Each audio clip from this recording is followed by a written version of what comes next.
let's use this same logic again. Conception.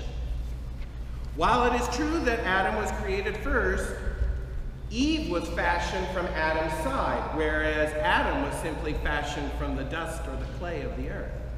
So Eve is created out of the superior material than man. There you go. Get over it, guys. Oh, it gets better. What about position? Well, let's talk about positioning. Eve was created in the Garden of Eden, in the temple, if you will, of the Lord. Adam was created on the outskirts and later repositioned in Eden. So she was there first, you could say. Build a bridge and get over it, guys. Why was he outside of God? I thought he was in the garden. No, God created Adam and then he placed him in the Garden of Eden. But it was in the Garden of Eden that he did not find a companion, and it was from there that God created woman. So her position is in a superior one. Eve ate the forbidden fruit out of a desire for knowledge and learning. Adam ate simply because Eve gave it to him. So if you're going to fall from God's grace, at least you got to have a good reason, not just, here, honey, eat. Yes, dear. So clearly, these arguments of conception, position, or place and will are deficient because you could easily turn the tables. One could easily argue that women are superior to men because of conception, place, and will. Right?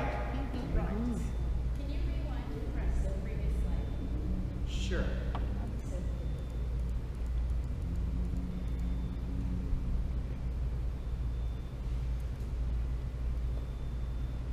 So conception, place, and will. These were the traditional rationales for male superiority over women.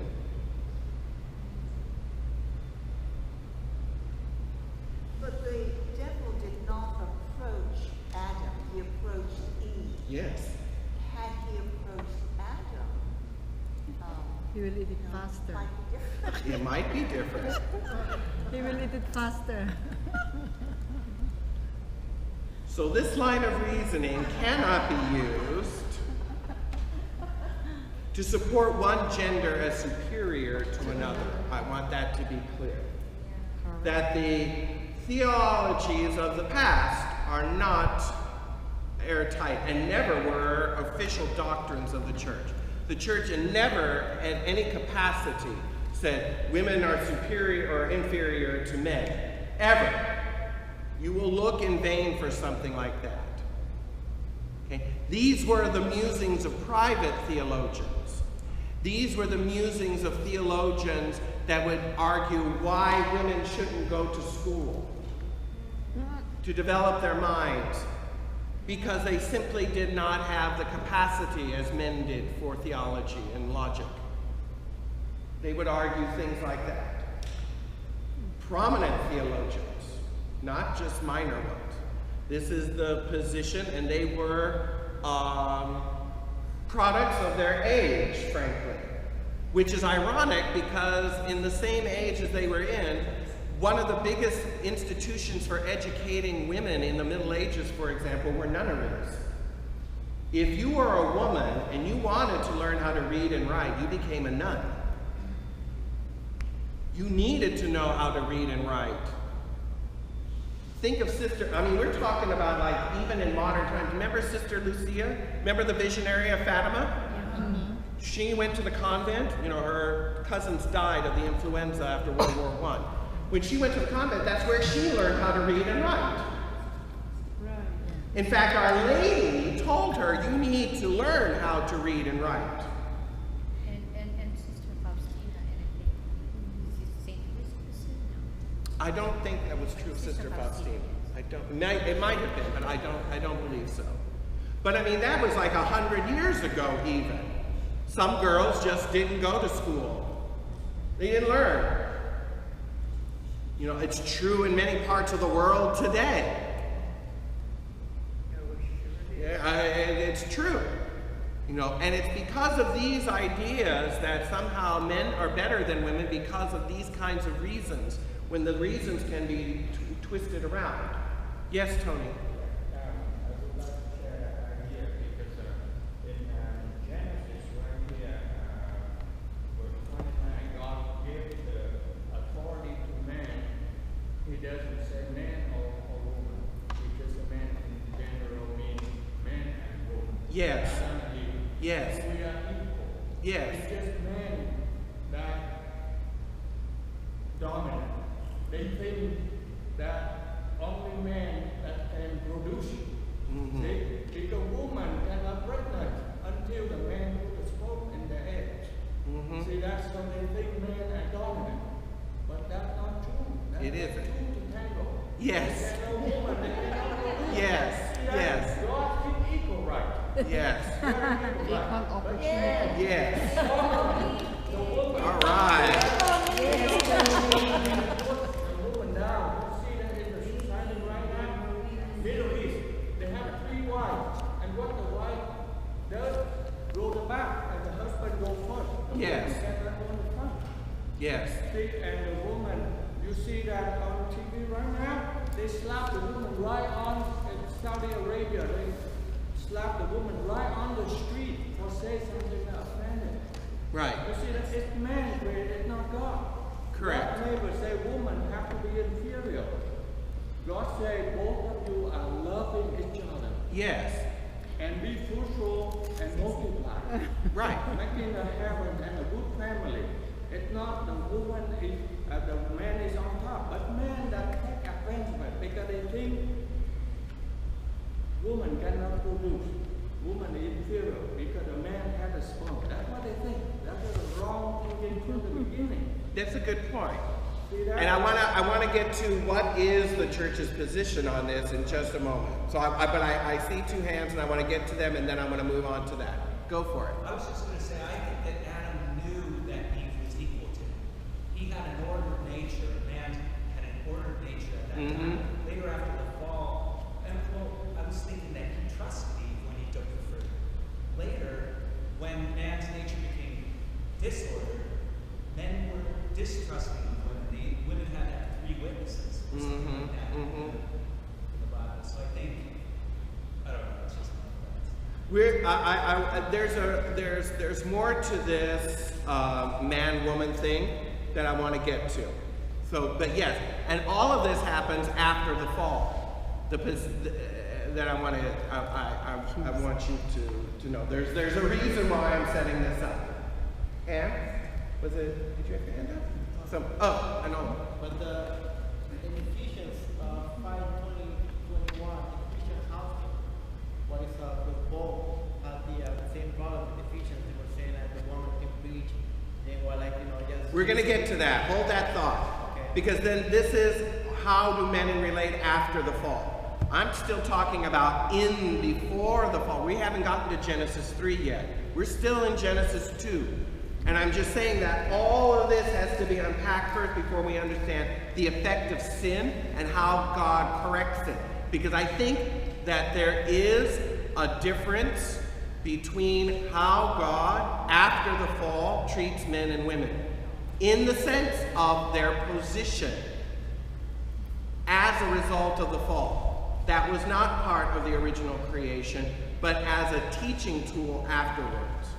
So just hang on with me on that, all right? Now, I love this. Men and women, you hear men are from Mars and women are from Venus, and they're literally from 2 different planets. And you can feel that way too sometimes it's like, what are you thinking? What is this person thinking? I don't understand. And you hear that from both genders. Women don't understand men don't understand women, etc. Well, this is something and it's just real small print, so don't try to look at it. You will be able to see this when I post the PDFs. Okay. on the website. But here's something that the Catholic Church teaches. This is the official teaching. Paragraph 2333 through 335. It says, everyone, man and woman, should acknowledge and accept his sexual identity.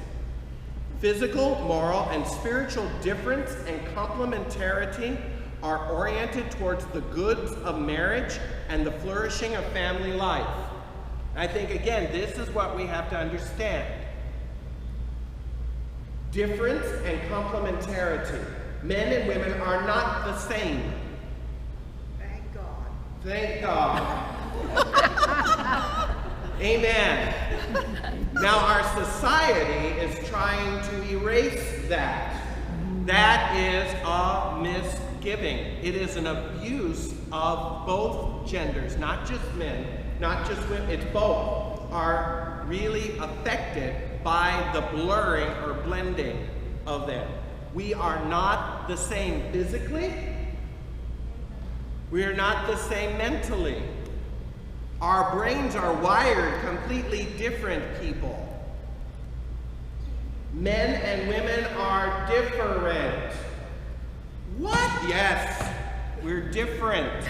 But that difference doesn't mean superior or inferior. It means just that, different. And according to the Catechism, it's designed as complementary to each other. For what end? The goods of marriage and the flourishing of family life.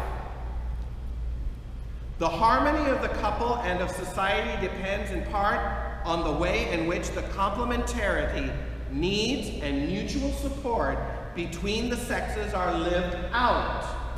Each of the two sexes is an image of the power and tenderness of God with equal dignity, though in a different way. That's what I want you to understand. We are equal in dignity, though different. Amen? Amen. Now, this is something from one of St. John Paul II's encyclicals called Mulieris Dignitatem. The truth about the equality of man and woman, he writes, one must speak of an essential equality, since both of them, the woman as much as the man, are created in the image and likeness of God. The fact of being a man or a woman involves no limitation here. This unity does not cancel out diversity. Do you see that? Again, the Pope is just saying what the Catechism just reiterated. We're equal in dignity, but we're different. Okay? And I'm not going to read through this. But again, this is also from his encyclical. In his letter to women in 1995, the Pope talks about how to achieve real equality for women in societal life. Such effort must be grounded in the truth that woman complements man, just as man complements woman. Do you hear that? Yes. Equal in dignity, though different. Men and women are complementary. Womanhood expresses the human as much as manhood does, but in a different and complementary way. Womanhood and manhood are complementary, not only from the physical and psychological points of view, but also from the ontological. Ontological has to do with their origin, or where their ultimate destiny is. It is only through the duality of the masculine and the feminine that the human finds its realization. And I think, again, that's key. Okay? Everyone good so far? So this whole idea of the battle of the sexes needs to be put to bed. The church has never been on this argument. It has officially been on the idea that we are of equal dignity, but we're different. We're different. Different doesn't mean better or worse. It means just that, different. Build that bridge and get over it, all right? And these are just some of the church official teachings and documents that express this.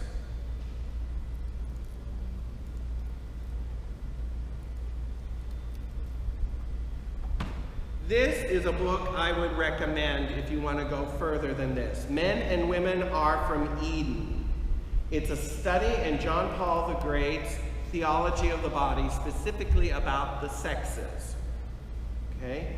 And it's written by a woman theologian. Her name is Mary Healy, and I've met her at the SCRC convention. She is a brilliant theologian. She's written a commentary on the Gospel of Mark. Brilliant theologian. She's part of the Pontifical Biblical Commission in Rome, one of the few women theologians that are there. So I would really recommend, if you want to know more about the church's teaching about this difference and complementarity, here's the book. Another book I could recommend, although I have not read, is this one by Ted Shree. Excuse me. Yes. Can you give me the author again? Mary Healy. Is Mary Lee? Mary Healy. Healy. H-E-A-L-Y. Okay. Mary Healy. And again, this is a quick read. It's not a huge tome. I like that. Men, Women, and the Mystery of Love, Practical Insights from John Paul II's Love and Responsibility.